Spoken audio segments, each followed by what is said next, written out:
kulanti waan saaxiibayaal meel kastoo joogtaan fadlan subscribe saar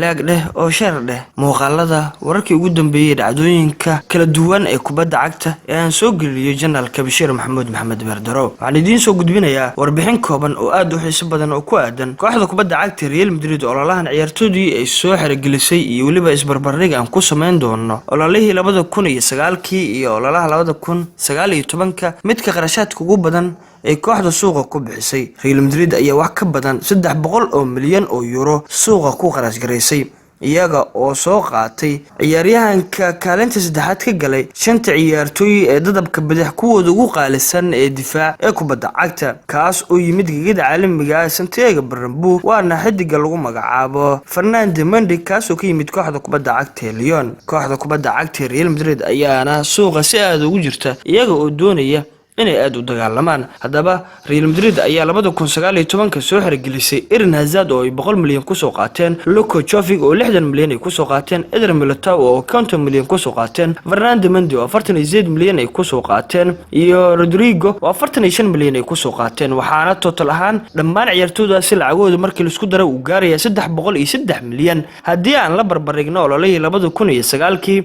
iyo saxiixadii ay sameeyeen qiimihii ay ku soo qaateen iyo total ahaan ayaan markan isla eeginaa Cristiano Ronaldo ay 2019 ku soo qaateen 96 milyan Kaka ay 65 milyan ku soo qaateen Benzema ay 35 milyan ku soo qaateen Xavi Alonso ay 30 milyan ku soo qaateen Albiol ay 15 milyan ku soo qaateen Negredo ay 5 milyan ku soo qaateen Arbeloa ay 4 milyan ku soo qaateen Garnero ay 4 milyan ku soo qaateen 254 milyan ayana total ahaan gaaraysa haddii aynu eegnana waxa badan ololahan 2019 oo ay qarash gareeyeen markii la isku dardaro dhammaan ciyaartoydii aan idiin soo sheegay 303 milyan halka 2009 ay qarash gareysay kooxda 254 milyan xilli superstar waaweyn oo ciyaartooy kalatika liiskaasi ay ku jiraan Real ayaana aad dardar ugu jirta suuqa waliba waxa la filayaa in ciyaartooy kale oo dheeri ay soo qaataan sidoo kale xidiga lagu magacaabo Teveza Kubo ayay soo qaateen oo ah 18 jir u dhashay wadanka Japan kaas oo la warinayo inuu yahay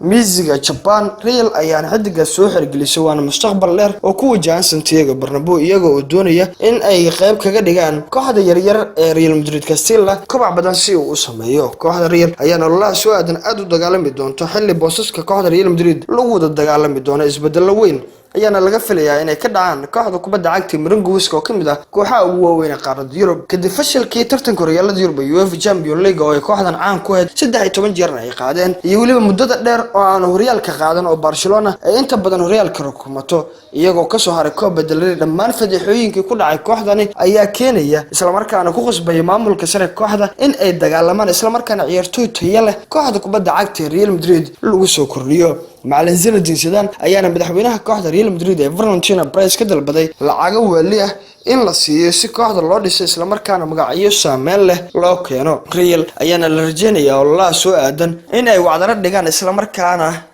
ay keenaan ciyaartooy kale oo kooxda la xiriirinayo halka sidoo kale ay jiraan liis ciyaartooy kuwaas oo la warinayo inay kooxda isaga tagi karaan isla markaana shaki mustaqbalkooda uu ku jiro waxaana liiskaasi kamid ah xidiga lagu magacaabo James Rodriguez oo ay kooxda Real Madrid amaah ahaan kaga maqnaa isla markaana Bavarianka isagu laba olole oo amaah ku soo qaatay inkastoo oo markan la warinayo si cadna ugu sheegay Zinedine Zidane in uusan qayb ka ahayn ciyaartooyda ololaha soo aadan uu ku dagaalami doono taas oo meesha ka saaraysa in Santiago Bernabeu uu dib ugu soo laabto waxaana la warinayaa in Zidane uu jeesan doono kooxda ka dhisan ee Napolitan macallinkii hore ee kooxda Real Madrid ayaana doonayay xidiga u dhashay wadanka Colombia in uu soo xirgeliyo sidoo kale liiska kooxda kubadda cagta Real Madrid ee shakiga la gelinay mustaqbalkooda waxaa kamid ah xidiga kooxda kubadda cagta Real una dhashay wadanka Brazil ee Marcelo kaas oo kamid ah kuwa cajibsan ee kooxda kubadda cagta Los Blancos muddo dheer ayuu qayb ka ah safka kooxda kubadda cagta Real Madrid balse markan waxa la warinayaa in gebi ahaanba kooxda uu isaga heleeli karo oo qayb ka noqon karo liiska ciyaartooyda shakiga la gelinay mustaqbalkooda muddo dheer ayaana la xirinayay xidiga ka ciyaara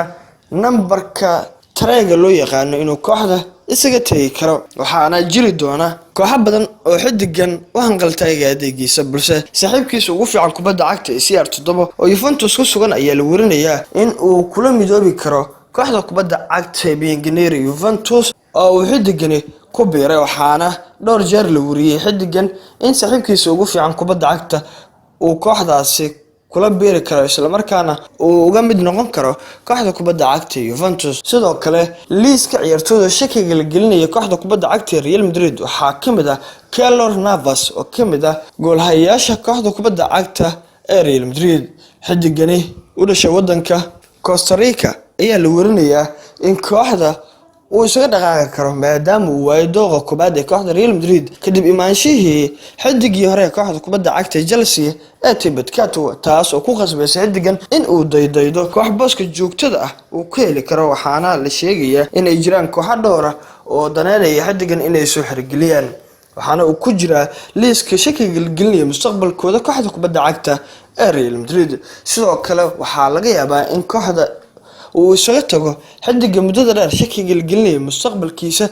ee lagu magacaabo Gareth Bale. waa mid ka mid ah xidigii ugu cajiibsanaa ee kooxdan, balse dhaawacyo xidigan kusoo laalaabtay ayaa keenaysa in uu lumiyo booskiisa koobaad ee kooxda kubadda cagta Real Madrid. kooxo kala duwan ayaana xidigan ku wada dagaalami doona. Manchester United ayuuna u ahaa bartilmaameedka muddo dheer oo doonayay in adeega Gareth Bale uu soo qaato. Zinedine Zidane ayaana dhowr jeer ka hadlay mustaqbalka Gareth Bale, isaga oo sheegay in uusan ka mid ahayn ciyaartooyda inta badan uu xulan doono isla markaana uu doonayo inuu ku dagaaltamo, taas oo si cad u muujinaysa in uusan xidigani heli doonin dooqa koobaad ee kooxda kubadda cagta ee Real Madrid. waxaana Gareth Bale la warinayaa inuu isaga tagi karo kooxda kubadda cagta ee Real Madrid. sidoo kale liiska kooxda kubadda cagta Real Madrid isaga dhaqaaqi kara oo ka heli kara waxaa kale oo ku jira Isco Alcaron oo kamid ah xirfadlayaasha ugu cajiibsan ee kooxda kubadda cagta ee Real Madrid. Isco ayaa muddo dheer la halgamayay helista booska koobaad ee kooxda kubadda cagta ee Real Madrid, taas ayaana keenaysa xidigan in uu kooxda ka tago. welina waxaa u muuqda mid aanan heli karin kooxda kubadda cagta ee Real Madrid booskooda koobaad, waxaana la sheegayaa in kooxo badan ay daneynayaan, waxaana kamid ah kooxda kubadda cagta ee Liverpool ee Premier League ka dhisan, Juventus iyo kooxo kale oo dhammaantoodba xidigan u ballan qaadaya in booska koobaad ee kooxdooda uu heli doono isla markaana muhiim uu ka noqon doono safafkooda haddii uu ogolaado in iyaga uu soo dhaqaaqo. sidoo kale liiska shakiga la gelinaya mustaqbalkooda kooxda kubadda cagta Real Madrid waxaa kamid ah daa'irada kooxda kubadda cagta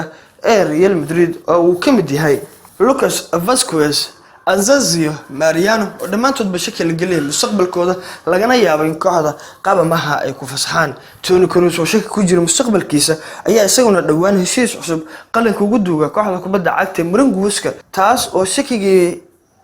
xidigan meesha ka saaraysa. sidoo kale Luka Modric ayaa muddo dheer bartilmaameed u ahaa kooxda kubadda cagta ee Nera Azzurri ee ka dhisan Serie A, balse waxay u muuqataa xidigan waaye arag ah in kooxda uu sii joogi doono. waana xawaasha iyo weliba isbarbardhig iyo lacagihii ay qarash gareysay ciyaartooyda shakigu ku jiro kooxda kubadda cagta Real Madrid safkooda iyo sheeko walba oo Real ku saabsan oo aan idiin soo koobayay isla markaana aan idinla socodsiinayay. waa mahadsantihiin dhammaan